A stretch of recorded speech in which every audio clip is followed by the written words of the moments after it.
মিনুমা, আমি তোমার মোড়ল কাকুর বাড়িতে কাজে গেলাম। দাঁড়াও বাবা, তুমি এই আমসত্ত্বর কৌটোটা নিয়ে যাও। মোড়ল কাকুর মেয়ে তরি আমসত্ত্ব খেতে খুব ভালোবাসে। না মা, আমি ওসব নিতে পারছি না এখন। আমার অনেক তাড়া আছে। তোমার বান্ধবীকে তুমি একসময় গিয়ে দিয়ে এসো, কেমন? আচ্ছা ঠিক আছে বাবা, আমিই তরিকে দিয়ে আসবোক্ষণ। আচ্ছা মা, আমি এখন চলি।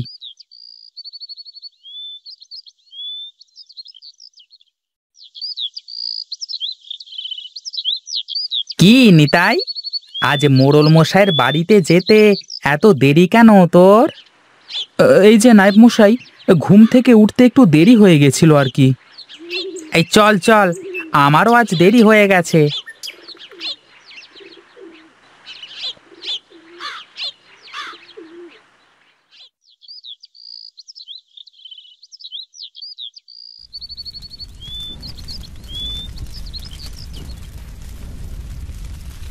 এই নিতাই, মোড়ল মশাই তোকে ডাকছেন।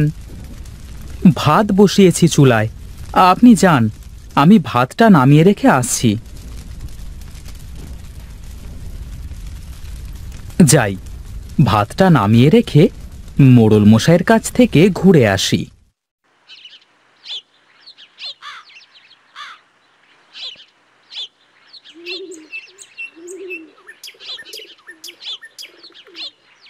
আমাকে ডেকেছেন বাবু? হ্যাঁ হ্যাঁ, তোকে ডেকে পাঠিয়েছি তো অনেকক্ষণ হয়ে গেল, কিন্তু আসতে তো দেরি করলি কেন? আগে বাবু, চুলায় ভাত বসানো ছিল, চুলার উপরে ভাত রেখে আসলে যে ভাত পুড়ে যেত।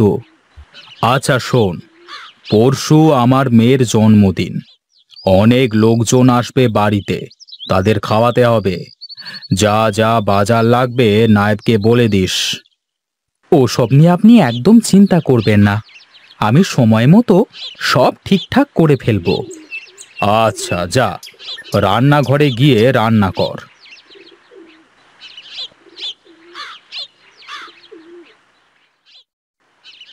কি রে মা, কি করছিস? গল্পের বই পড়ছিলাম বাবা। তোকে না কতবার বলেছি আমার আসতে দেরি হলে খেয়ে নিবি? আয়, খাবি আয়। এইটা কেমন কথা বাবা? তোমাকে রেখে আমি কি খেয়েছি কোনোদিন?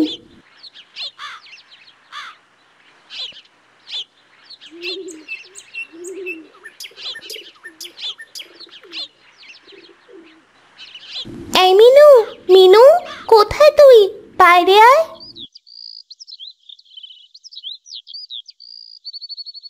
আরে তরি, তুই এত সকালে? আমি তো ভেবেছিলাম আমি আজ তোর বাড়িতে যাব। তুই এসেছিস, ভালোই হয়েছে।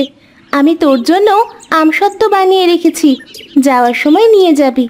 সেসব পরে দেখা যাবে, তোর সাথে অনেক কথা আছে, ভিতরে চল।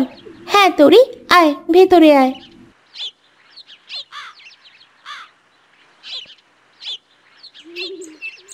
কাল আমার জন্মদিন, তুই আজকে আমার সাথে আমার বাড়িতে যাবি।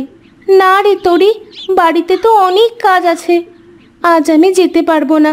কাল সকালে চলে যাব আমি। আমি একটা চিন্তা করেছি বুঝলি। কি চিন্তা? আমাদের গ্রামে অনেক অসহায় মানুষ আছে, তারা ঠিক করে খেতেও পারে না। আমি আমার জন্মদিনে তাদের খাওয়াবো, সে তো অনেক ভালো কথা।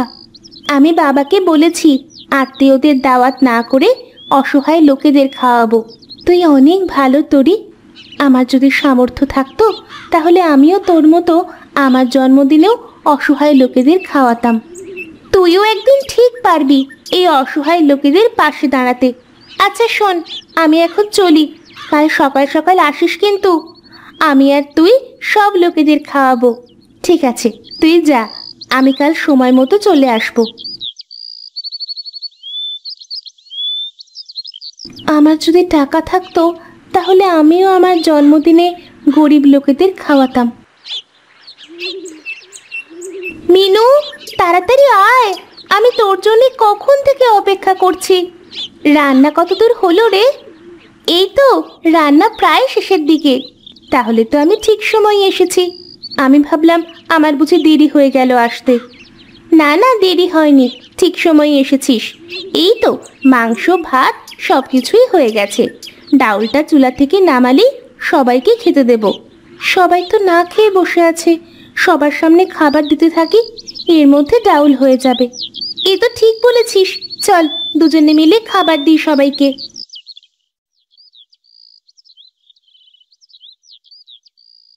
বেঁচে থাকো মা, অনেক বড় হও, জীবনে অনেক ভালো কিছু করবে। বিধাতা তোমার মঙ্গল করুক। ইস, আজ যদি আমার জন্মদিন হতো আর আমি মানুষদের এভাবে খাওয়াতে পারতাম, তাহলে সবাই আমাকে দোয়া করতেন।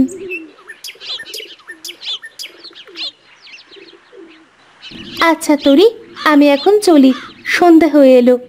সে কেমন কথা, সব লোককে খাওয়ালি আর এখন নিজে না খেয়ে চলে যাচ্ছিস? আরে আমার খিদে নাই, আমার খেতে ইচ্ছা করছে না। এসব বাহানা বাদ দে, আয় তুই আর আমি একসাথে বসে খাবো।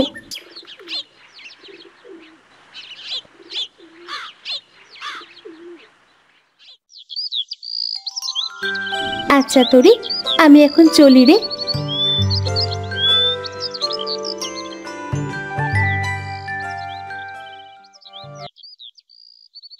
আর কিছুদিন পরেই তো আমার জন্মদিন, আমিও তরির মতো গ্রামের গরিব লোকেদের খাওয়াবো। বাবা, বাবা, ও বাবা, একটু এদিকে আসো তো। কি হয়েছে মিনুমা?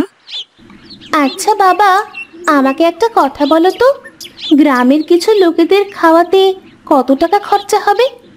এই 1,000-5 টাকার মতো খরচা হবে, কিন্তু তুই এগুলো শুনে কি করবি মা? সামনের সপ্তাহে তো আমার জন্মদিন, আমিও তরির মতো গ্রামের লোকজনদের খাওয়াতে চাই। তোরই এই গ্রামের মোড়লের মেয়ে, তার কি আর টাকার অভাব আছে? সে চাইলেই খাওয়াতে পারে, কিন্তু আমি এত টাকা কোথায় পাবো বল মা? আমার একটা মাটির ব্যাংক আছে না, ওর মধ্যে আগের দিন আগের মতো টাকা হবে, আর তুমি কিছু দিও, তাহলে হয়ে যাবে। কিন্তু ওই টাকাগুলো তো তুই কানের দুল বানানোর জন্য অনেক দিন ধরে জমিয়েছিস। কানের দুল তো আমি পরেও বানাতে পারবো, আর আমার তো মায়ের দেওয়া একজোড়া কানের দুল আছে, ওটা দিয়েই হয়ে যাবে। আমার কানের দুল লাগবে না বাবা, তুমি সামনের সপ্তাহে গ্রামের কিছু অসহায় লোকেদের খাওয়ানোর ব্যবস্থা করো। ঠিক আছে মা, তুই যেমনটা চাস তেমনই হবে।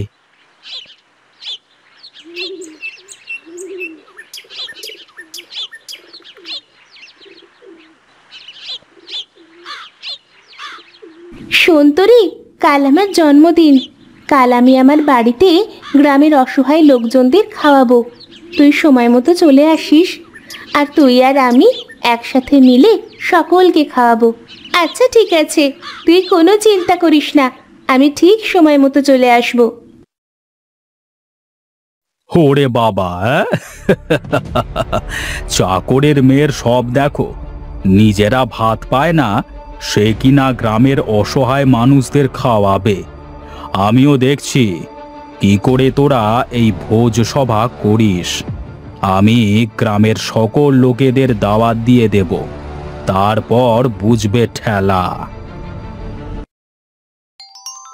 খান খান, সবাই ভালো করে খান, আজ আমার মেয়ের জন্মদিন। আরে মিনুমা, এত লোক কিভাবে আসছে? আমি তো অল্প কিছু লোকের খাওয়ার আয়োজন করেছি, খাবার তো শেষ, এখন আমি ওদের কি করে খাওয়াই?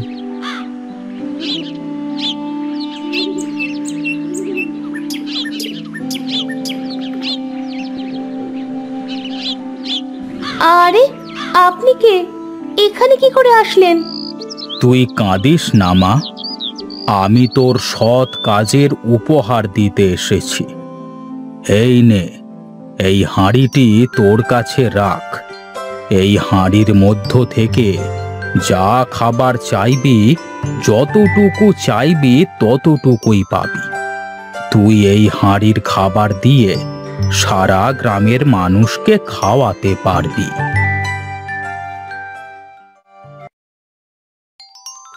জাদুর হাঁড়ি, আমার সকল মেহমানদের জন্য খাবারের ব্যবস্থা কর।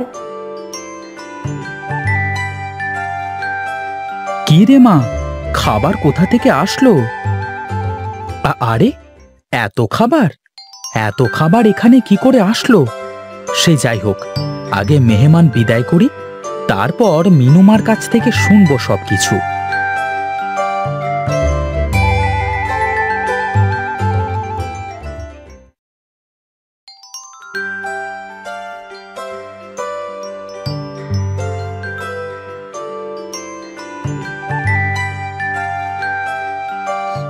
আচ্ছা মা, হঠাৎ করে ঘরের মধ্যে এত খাবার আসলো কি করে?